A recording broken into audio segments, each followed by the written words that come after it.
നേഴ്സുമാരുടെ സമരം നടന്നുകൊണ്ടിരിക്കണം. തുടങ്ങിയിട്ട് കുറേ ദിവസങ്ങളായി.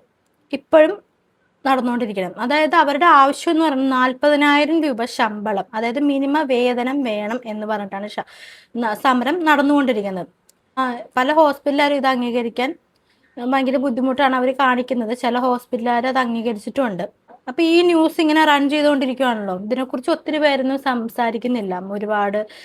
എന്നാലും ഇപ്പൊ ഒരു ന്യൂസ് എന്ന രീതിയിൽ എല്ലാ ചാനലിലും വന്നു പോകുന്നുണ്ടെങ്കിലും എന്നാലും കുറിച്ച് നമ്മൾ ഒരുപാട് വാർത്തകൾ കണ്ടു, ഒരുപാട് ക്ലിപ്സും ഒരുപാട് ബൈറ്റ്സും അങ്ങനെ ഒരുപാട് കണ്ടിട്ടുണ്ട്. അതിനകത്ത് ഈ നഴ്സുമാര് പറയുന്ന ആവശ്യം തികച്ചും ന്യായമായ ഒരു ആവശ്യമാണ്. അവിടെ ഒരു നഴ്സ് എന്ന് പറഞ്ഞു കഴിഞ്ഞാൽ ഒരുപാട് കഷ്ടപ്പാടുള്ള ജോലിയാണ്.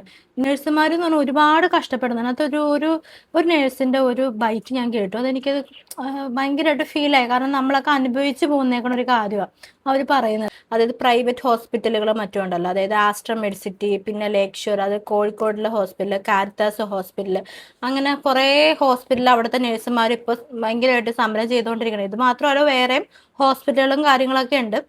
അപ്പൊ അതിനകത്ത് അതായത് കാരിത്താസ് ഹോസ്പിറ്റൽ ഒരു നഴ്സസിന്റെ ഒരു ബൈറ്റ് ചെയ്യാൻ കേട്ടു. അത് ഞാനിവിടെ നിങ്ങൾക്കൊന്ന് വെച്ച് തരാം. ഇന്നത്തെ കാലത്ത് ഈ 40,000 രൂപ സാലറി കിട്ടിയാൽ പോലും ഞങ്ങൾക്ക് ഇതുകൊണ്ട് മുന്നോട്ട് പോകാൻ പറ്റത്തില്ല. കാരണം ഞങ്ങളെ സംബന്ധിച്ചിടത്തോളം ഞങ്ങൾ ചെയ്യുന്ന ജോലിക്ക് 40,000 രൂപ പോലും 40,000 രൂപയ്ക്കുള്ള ജോലി അല്ല ഞങ്ങൾ ചെയ്യുന്നത്. അതിൽ കൂടുതലും ഞങ്ങൾക്ക് വർക്ക് ലോഡ് വരുന്നുണ്ട്. അതുപോലെ നേഴ്സ് പേഷ്യന്റ് റേഷ്യോ അത് ശരിക്കും പറഞ്ഞാൽ 1:6 1:5 എന്ന് പറയുന്നുണ്ടെങ്കിലും നിലവിൽ നോക്കുമ്പോൾ 1:5 ഒക്കെ കാണുള്ളൂ. പക്ഷെ ഒരു കുട്ടി ഒരു ദിവസം മിനിമം ഒരു 10 പേഷ്യന്റ് വരെ എന്റെയൊക്കെ വാർഡിൽ പിള്ളേർ എടുക്കുന്നുണ്ട്. ഇവര് 6 മണിക്കൂർ ഡ്യൂട്ടി എന്ന് പറയുന്ന മിനിമം 8 മണിക്കൂർ കഴിഞ്ഞിട്ടാണ് കുട്ടികൾ ഇറങ്ങി പോകുന്നത്.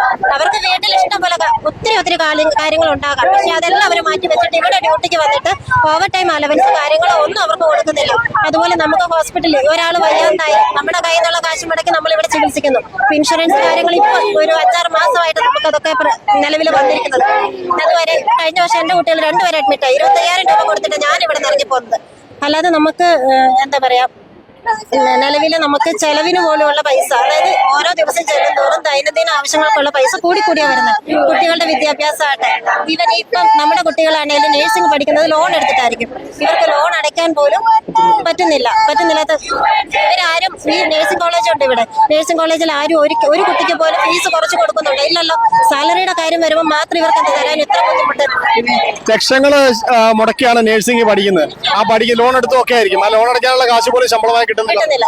ഈ ലോൺ അടയ്ക്കണം, വാടക കൊടുക്കണം, കുട്ടികളുടെ ഫീസ് ആകാം. എന്റെ പിള്ളേരെ ഞാൻ ഡേക്കർ വിട്ടിട്ട് ഡ്യൂട്ടിക്ക് വരുന്നത്, അവിടെ കൊടുക്കണം. സ്കൂൾ ഫീസ് ഉണ്ട്, അതുപോലെ ബസ് ഫെയർ, ഇതെല്ലാം കുട്ടികൾക്ക് പോകും. ഇതെല്ലാം കൂടി കഴിഞ്ഞ് കഴിയുമ്പോഴത്തേക്ക് നമുക്കൊരു മാസം പകുതി ആകുമ്പോഴത്തേക്ക് സാലറി ഫുള്ള് തീരും. പിന്നെ നമുക്ക് കടം മേടിച്ചിട്ട് വേണം ബാക്കിയുള്ള കാര്യങ്ങൾ മുന്നോട്ട് നോക്കാനായിട്ട്. സർക്കാരാണേലും മാനേജ്മെന്റ് ആണേലും കണ്ണു തുറക്കുവാണെങ്കിൽ ഞങ്ങൾക്ക് ഒരു 40,000 രൂപയെങ്കിലും മിനിമം അടിസ്ഥാന സാലറിയായിട്ട് തരണം എന്നാണ് എന്റെ ഒരു അഭ്യർത്ഥന. എന്റെ പൊന്നേട്ടാ, ഇപ്പൊ കിട്ടുന്ന കാശ് കൊണ്ട് ജീവിക്കാൻ പറ്റത്തില്ല. എല്ലാത്തിനും വില കൂടിക്കൊണ്ടിരിക്കുക. ഞങ്ങളും മനുഷ്യന്മാരല്ലേ, ബാക്കിയുള്ള ഒത്തിരി സാലറി വാങ്ങിക്കുന്നതിനെ പോലെ ഞങ്ങൾക്കും ജീവിക്കാൻ ആഗ്രഹമില്ലേ? ഞങ്ങൾ ഈ കഷ്ടപ്പെട്ട് ഈ 6 മണിക്കൂർ 10 മണിക്കൂർ കിടന്ന് പണിയെടുത്തിട്ട് എനിക്ക് നടുവേദന ഇല്ലാത്ത ഒന്നുമില്ല. ഇവിടെ കിടന്ന് പേഷ്യന്റിനെ പൊക്കി വലിച്ച് കയറ്റുക. എന്റെ വീട്ടിലാർക്കും അറിയില്ലായിരുന്നു ഇങ്ങനത്തെ ഇത്രയും ബുദ്ധിമുട്ടുള്ളായിരുന്നു. എന്റെ കസിൻ ഒരു ദിവസം ഇവിടെ അഡ്മിറ്റ് ആയി. അവൻ കണ്ടു കഴിഞ്ഞപ്പോൾ പറഞ്ഞ, ചേച്ചി ഇത്രയും കഷ്ടപ്പെടുന്നുണ്ടല്ലോ ഇവിടെയെന്ന്.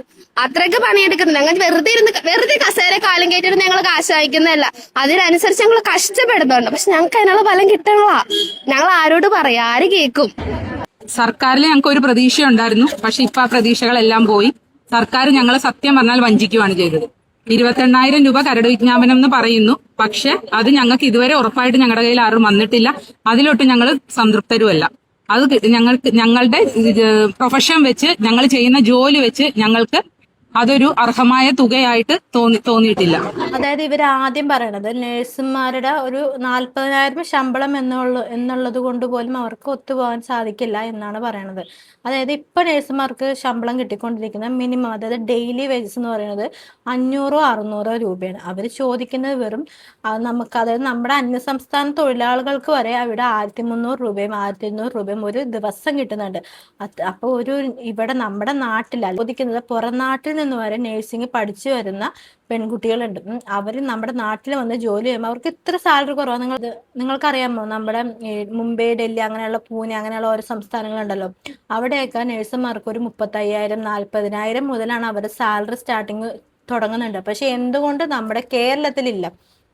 നമ്മുടെ കേരളത്തിലെ നഴ്സുമാരൊക്കെ വെറും ഡെയിലി എന്ന് പറയണത് എത്രയാ 500 600 ആ രൂപയ്ക്കൊക്കെയാണ് ചെയ്യണത്. അവർക്ക് മിനിമം സാലറി കിട്ടുന്നത് 20,000 രൂപ. ചില ഹോസ്പിറ്റലുകളൊക്കെ 25,000 രൂപയുണ്ടാവും. അതിൽ കൂടുതലൊന്നും പോകത്തില്ല.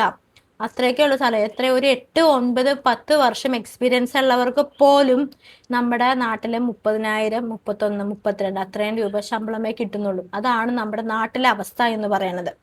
പിന്നെ പറയാനുള്ളത് വെച്ചാൽ 6 മണിക്കൂർ ഡ്യൂട്ടി എന്നാണ് നമ്മുടെ അടുത്ത് പറയണത്. പക്ഷെ 6 മണിക്കൂറൊന്നും കൊണ്ട് ഒരു നേഴ്സും ഇറങ്ങി വരില്ല. ഡ്യൂട്ടി കഴിഞ്ഞിട്ട് ഒരു നേഴ്സ് 6 മണിക്കെന്ന് പറഞ്ഞിട്ട് ഇറങ്ങി വരത്തില്ല. 6 മണിക്കൂർ ജോലി ചെയ്ത് കഴിഞ്ഞിട്ട് ഒരു നേഴ്സുമാർ ഇറങ്ങി വരില്ല. അവർ വരുന്ന സമയം എത്രയുമോ 4 മണിക്കൂറെങ്കിലും എക്സ്ട്രാ ഓരോ ഹോസ്പിറ്റലിൽ എടുപ്പിക്കുന്ന സമയമാണ്.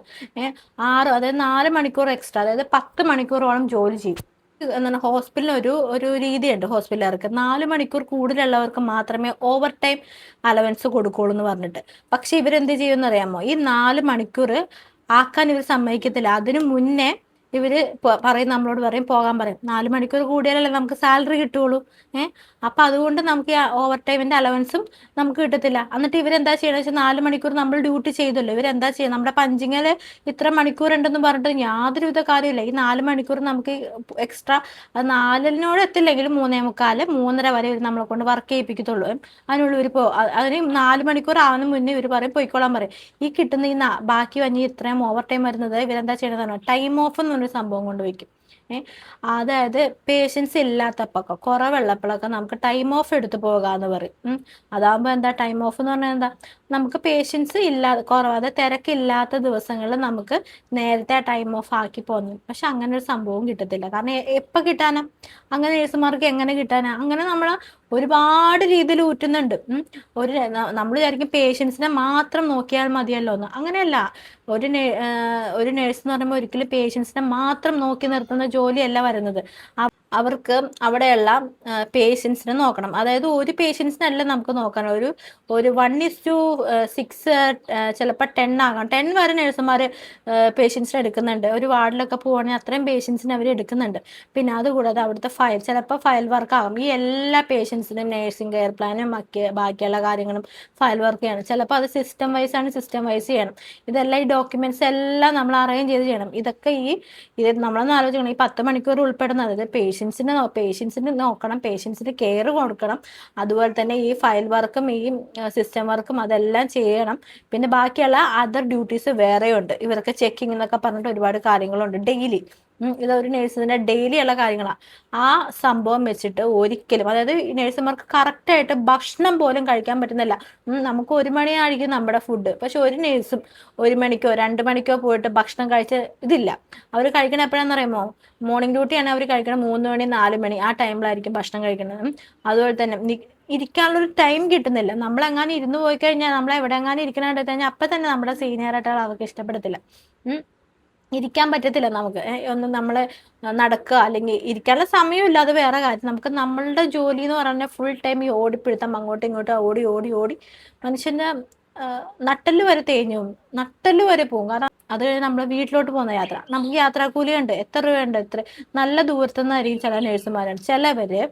പിന്നെ നമുക്ക് ഡെയിലി ആയിട്ട് നമുക്ക് വീട്ടിലോട്ടൊക്കെ സാധനങ്ങളും കാര്യങ്ങളൊക്കെ വാങ്ങിക്കണ്ടേ, അപ്പൊ അതിനുള്ളൊരു എക്സ്പെൻസ് വരുന്നുണ്ട്. അപ്പൊ തന്നെ ആയില്ലേ കുറച്ച് നേരത്തെ.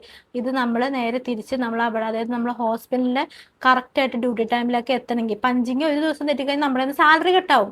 പക്ഷെ നമ്മൾ കൂടുതൽ ജോലി ചെയ്തു കൊടുക്കുന്ന അവർക്കൊരു സീനല്ല. പക്ഷെ നമ്മൾ കറക്റ്റ് പഞ്ചിങ്ങിൽ വന്നില്ലെങ്കിൽ അത് നമ്മുടെ സാലറിക്ക് നന്നായിട്ട് എഫക്റ്റ് ആവും. പക്ഷെ നമ്മൾ കൂടുതൽ ജോലി ചെയ്യുന്നതിൽ കാര്യമൊന്നുമില്ല കേട്ടോ, അതൊന്നും ആരും ചോദിക്കാൻ പാടില്ല. പക്ഷെ നമ്മൾ പഞ്ച് കറക്റ്റായിട്ട് ചെയ്തില്ലെങ്കിൽ നമുക്കത് എഫക്റ്റ് ആവും, അതായത് നമ്മുടെ സാലറി കട്ടാവും. അങ്ങനെയാണ് സംഭവം വന്നത്. അതായത് പിന്നെ നേഴ്സുമാർ അടുത്ത് തന്നെ വീടെടുക്കും, വാടകയ്ക്ക് വീടെടുത്തിട്ട് അവിടെ നിന്നായിരിക്കും നമ്മുടെ ഫാമിലീനെ സെറ്റാക്കി വിടുന്നത്. ആ ഫാമിലിക്ക്, അതായത് ഒരു മന്ത്ലി ഒരു വാടക റെന്റ് വന്നത് 10,000. അത് ചിലപ്പോൾ ഒരു മുറിയുള്ളതാണ്. ഇപ്പൊ എനിക്കൊന്ന് ഒരു മുറിക്കുള്ളത് വരെ 10,000 ഒക്കെയാണ് ഇപ്പോഴത്തെ റെന്റ് എന്ന് പറയുന്നത്. അപ്പൊ 2 മുറിയൊക്കെ ആകുമ്പോൾ നിങ്ങളൊന്ന് ആലോചിച്ച് നോക്കിയാൽ എന്തൊക്കെ വന്നിട്ട് 12-13 രൂപ മാസ വാടക എന്ന് പറയുന്നത്, നമ്മുടെ വീടിന് വേണ്ടിയുള്ള മാസ വാടക. അതുപോലെ തന്നെ കുഞ്ഞുങ്ങളുണ്ടെങ്കിൽ കുഞ്ഞുങ്ങൾക്ക് എന്തുമാത്രം പഠന ചെലവിന് എന്തൊക്കെ വരും നിങ്ങൾക്ക് അറിയാലോ. എത്ര എക്സ്പെൻസ് നമ്മൾ മീറ്റ് ചെയ്യേണ്ടി വരുന്നുണ്ട്, അതെല്ലാം നിങ്ങൾക്ക് അറിയാവുന്ന കാര്യങ്ങളല്ലേ. അതുപോലെ തന്നെ നമ്മൾ നേഴ്സുമാരാണ് ചെറിയ കുഞ്ഞുവാവുകളാണെങ്കിലും പിള്ളേരെ അങ്ങനെ ഡേ കെയറിൽ വിടുന്നുണ്ട്. ഒരു ഡേ കെയറിൽ അവിടുത്തെ പേയ്മെന്റ് എത്രയാണെന്ന് വെച്ച് കഴിഞ്ഞാൽ ഒരു ഡേ കെയർ എന്ന് പറയുമ്പോൾ 8,000 രൂപയൊക്കെയാണ് അവിടുത്തെ ഡേ കെയർ വന്നത്, ഡേ കെയറിലെ എക്സ്പെൻസീവ് വന്നത്. അപ്പൊ ഇത്രയും കാര്യങ്ങളൊക്കെ നമുക്ക് 20,000 രൂപ 25,000 രൂപയ്ക്ക് നമ്മൾ എങ്ങനെ ചെയ്യും?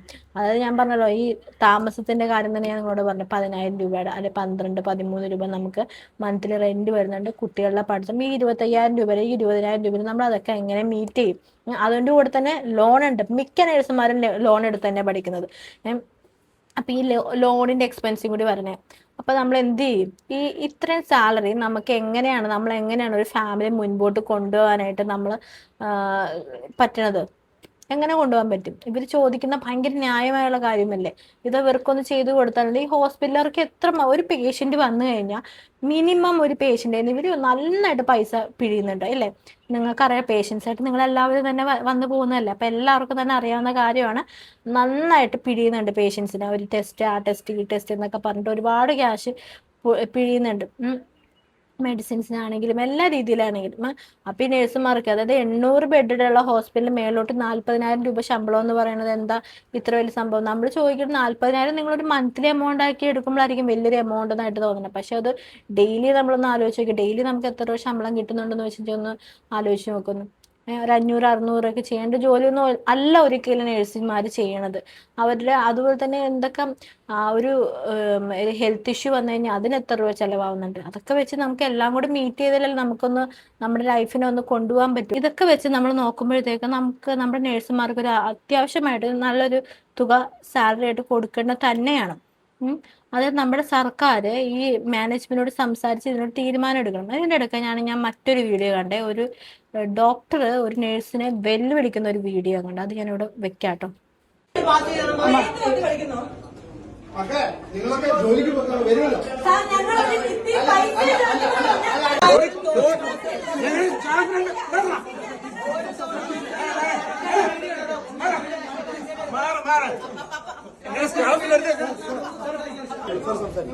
എന്നോട് എന്റെ കൂടുതൽ ഇഞ്ചക്ഷൻ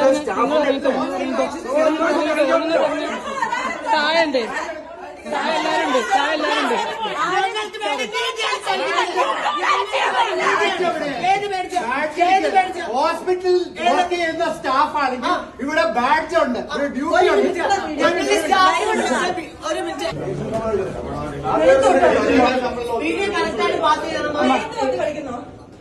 ഓക്കെ, നിങ്ങളൊക്കെ ജോലിക്ക് വരുമല്ലോ. അത് ചെയ്യാനൊരു മാന്യതയുണ്ട്. പൈസ നിങ്ങൾ പേഷ്യന്റെ ജീവനത്തിനല്ല. ഞാനൊരു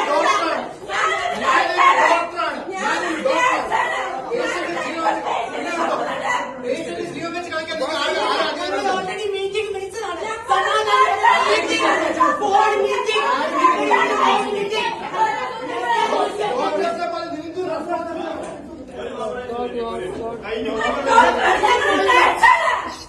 ചോദിക്കാണ്, ഞാനേ ഡോക്ടറാണെന്ന്. ഡോക്ടർ ഒന്ന് ആലോചിച്ച് നോക്കിയാൽ അയാൾ അതുപോലെ തന്നെ പറയാണ്, മക്കളെ നിങ്ങൾ നാളെ ഡ്യൂട്ടിക്ക് വരുമല്ലോ എന്ന്.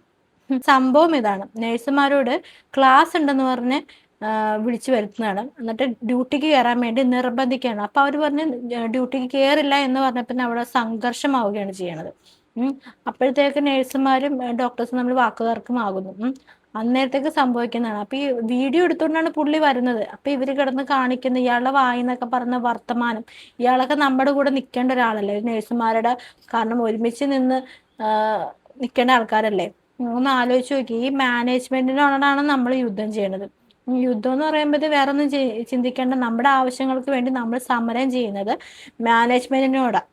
ഈ ഇങ്ങനെയുള്ള ഇവനെപ്പോലുള്ള എല്ലാ ഡോക്ടേഴ്സിനും ഞാൻ പറയുന്നില്ല, ഇവനെപ്പോലുള്ള കുറെ ഡാഷ് മക്കളുണ്ട്. ഇവരെയൊക്കെ നമ്മൾ എന്താ പറയേണ്ടത്?